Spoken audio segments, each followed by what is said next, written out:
Halo teman-teman, ketemu lagi barengan gua Vivit sebagai host kalian di Crypto News Indonesia, di sebuah channel di mana kalian bisa mendapatkan update seputar dunia cryptocurrency dan juga blockchain industri. Dominasi Bitcoin sempat nyentuh hampir 60%. Ini adalah rekor tertinggi sejak tahun 2021 dan jadi rekor baru di tahun 2025 ini. Tapi pertanyaannya nih teman-teman, kapan altcoin season dimulai? Apakah kita masih harus sabar? Penasaran dengan jawabannya? Yuk kita bahas.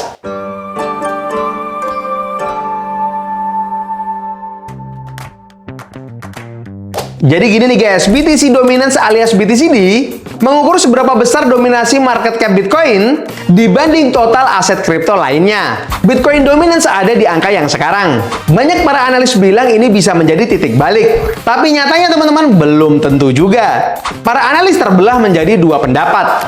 Yang pertama kayak analis Darky. Dia bilang 65% itu adalah resistensi historis yang penting banget.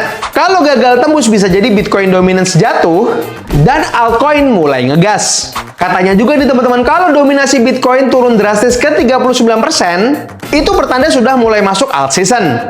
Saatnya buat angkut altcoin, kata dia guys. Nah, selain itu ada juga pola rising wedge yang katanya lagi ngebentuk di grafik Bitcoin Dominance. Ini adalah pola klasik yang biasanya nunjukin tren bakal berbalik arah, alias waktunya turun. Nah, tapi nih guys, nggak semuanya sepakat. Kayak tim dari Milk Root, mereka bilang altcoin masih lesu. Cuma 17% altcoin yang outperform dari BTC dalam 90 hari terakhir. Artinya belum ada rotasi uang dari Bitcoin ke altcoin guys. Menurut mereka nih teman-teman, altcoin season bakalan dimulai kalau Bitcoin Dominance itu tembus di 70% dulu. Harus makin tinggi dulu baru bisa turun katanya guys. Fakta lainnya, market cap total kripto turun dari 3 triliun dolar ke 2,87 triliun dolar. Nah, tapi nih guys, penurunan paling banyak justru di altcoin. Jadi sementara Bitcoin masih di atas angin guys. Menurut mereka guys, kondisi saat ini belum cukup kuat untuk disebut sebagai altcoin season. Nah, tapi nih guys, ini bukan kejadian pertama. Dari 2022 sampai sekarang,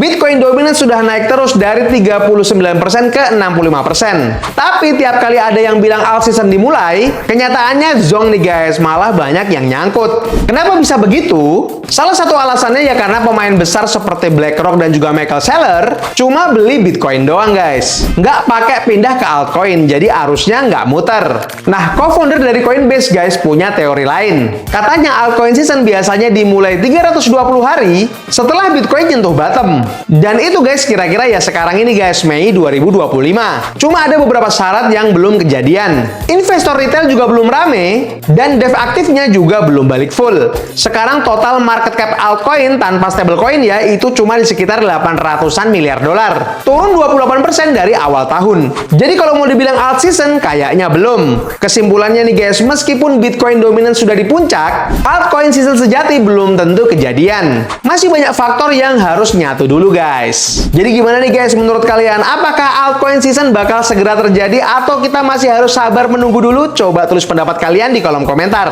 Nah, selain berita yang tadi guys, di video kali ini gue juga bakal update tentang salah satu project presale dari meme coin namanya Mind of PP. Nah, buat kalian-kalian yang sudah tahu nih Mind of PP dari video-video terdahulu, boleh banget buat ikutin update kali ini. Dimana di update kali ini gue bakal nge-spill nih bahwa project presale mereka ini berhasil mengumpulkan dana presale lebih dari 8 juta dolar teman-teman. Buat kalian-kalian yang pengen ikutan project presale ini atau yang belum ikutan, kalian wajib untuk lakukan riset mandiri dulu teman-teman. Nah, untuk sekilas saja Mind of PP ini punya project AI agent di mana mereka punya teknologi, di antaranya adalah market trend analyst, token development, kemudian holder exclusive alpha di mana para holdernya itu bisa mendapatkan informasi token-token atau kripto-kripto eksklusif alpha gitu ya. Kripto-kripto alpha dari teknologi mereka. Dan yang terakhir adalah mereka punya AI agent on X di mana AI agentnya ini mampu berkomunikasi dengan komunitasnya nih teman-teman. Nah, buat kalian-kalian yang pengen mempelajari lebih detail, kalian juga bisa baca ke white papernya untuk melihat bagaimana tingkat keseriusan dari developer mereka dalam membangun project mereka ini teman-teman. Selanjutnya kalian juga bisa cek ke tokenomics-nya untuk melihat bagaimana mereka membagi atau mengalokasikan total supply mereka untuk apa-apa aja, itu ada semua di tokenomics-nya yang sudah tersemat di situs mereka di mindofpp.com teman-teman.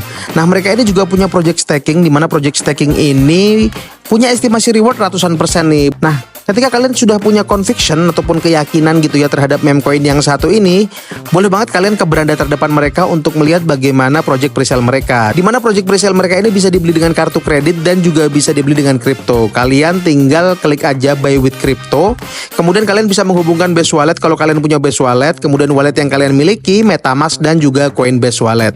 Nah, selain itu teman-teman, kalian juga bisa mengunjungi X mereka untuk melihat bagaimana keaktifan developer mereka dalam berinteraksi dengan komunitasnya. Kalian bisa scroll-scroll aja untuk melihat isi dari X mereka ini teman-teman. Mostly ya ini adalah meme gitu ya yang menggambarkan teknologi AI agent mereka. Selanjutnya kalian juga bisa cek ke Telegram mereka untuk melihat bagaimana komunitas mereka yang terus bertumbuh teman-teman. Untuk menambah referensi riset kalian juga bisa cek ke audit mereka. Mereka ini diaudit oleh dua platform audit yang pertama dari CoinSource untuk melihat bagaimana tingkat resiko dari meme coin yang satu ini. Nah, kalau kita lihat di sini dari manual auditnya ini high risk, medium risk, low risk maupun informasionalnya dia zero issue ya teman-teman ya. Selanjutnya kalian juga bisa lihat dari solid proof. Kalian bisa scroll aja untuk melihat bagaimana tingkat keseriusan developer mereka dalam membangun project mereka ini teman-teman, sekaligus resikonya gitu ya. Nah, tapi penting untuk diingat nih teman-teman bahwa konten ini bukan ajakan untuk membeli ataupun menjual aset kripto apapun. Kalian tetap wajib untuk melakukan riset mandiri. Dan jangan lupa ketika kalian sudah mendapatkan cuan gitu ya dari project presale semacam ini, kalian wajib buat take profit. Kalian bisa mengambil modal kalian dan let the profit run, atau kalian bisa mengambil keseluruhan dana kalian dan pindah ke narasi yang lain. Tapi jangan lupa teman-teman untuk selalu manage keuangan kalian dengan baik, karena kendali keuangan tetap ada di tangan kalian. Jangan lupa juga untuk selalu lakukan your atau do your own research, karena kalian wajib untuk meresearch, meneliti dan menganalisa setiap proyek-proyek kripto ataupun aset-aset kripto yang bakal kalian beli, kalian ikuti dan juga kalian investasikan. Kalau kalian suka dengan video kali ini, kalian boleh like, komen dan juga subscribe. Jangan lupa untuk share ke teman-teman kalian. Sampai jumpa di video-video selanjutnya. Dadah.